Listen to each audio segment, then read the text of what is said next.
రండి మామ అందరికి కువైట్ అంటే చూపిస్తాను రండి మీకు అందరికి కువైట్కి వస్తానన్న డ్రైవర్ ప్రతి ఒక్కరు ఈ వీడియో చూడండి మీకు అర్థమవుతుంది నేను ఎందుకు అవుతున్నాను ఏంటని.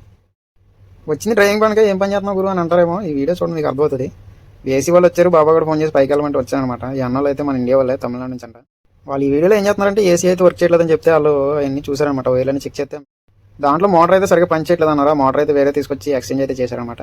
దాంట్లో ఫిక్స్ అయిన మోటార్ని తీయడానికి ఎన్ని కష్టాలు పడి ఎలక్ట్రికల్గా అయితే బయటకి అయితే తీశారనమాట. ఎండ మామ చంపేస్తుంది ఎండ, అసలు కూర్చోడానికి కాదు కదా కనీసం నుంచోడానికి కూడా అసలు చాలా ఇబ్బంది అయితే ఉంది. అంత ఎండలో వీళ్ళైతే వర్క్ అయితే చేస్తున్నారు, వాళ్ళతో పాటు మనం ఉండాలి. ఎందుకంటే ఇప్పుడు బాబా కూడా చెప్పాడు కాబట్టి నిన్నేమి ఆ పని అంతా చేయమని చెప్పరు, కానీ వాళ్ళు వచ్చినప్పుడు వాళ్ళతో పాటు అక్కడ వెయిట్ చేయమంటారు. ఎందుకంటే వాళ్ళకి అనుమానం గురు వాళ్ళు ఎక్కడ ఇవన్నీ పట్టుకెళ్ళిపోతారని.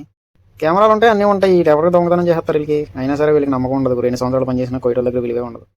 ఇక్కడ చూడండి ఈ మీటర్ అనమాట, ఇది హీట్ మీటర్ ప్లస్ కూలింగ్ రెండు ఆపరేట్ చేస్తుంది అనమాట ఏసీని. ఇలా ప్రతి రూమ్కి అయితే ఉంటుంది అనమాట. ప్రతి రూమ్కి ఒకటి మీటర్ అయితే ఉంటుంది అనమాట, దాన్ని ఆపరేట్ చేసుకోవడమే. చలికాలంలో హీటర్ ఆన్ చేసుకోవచ్చు, ఎండాకాలంలో మనకి కూలింగ్ ఏసీ ఆన్ చేసుకోవచ్చు. అన్నీ అప్డేటెడ్ వెర్షన్ అనమాట. డబ్బు ఉంది కదా ఏదైనా చెప్తారు.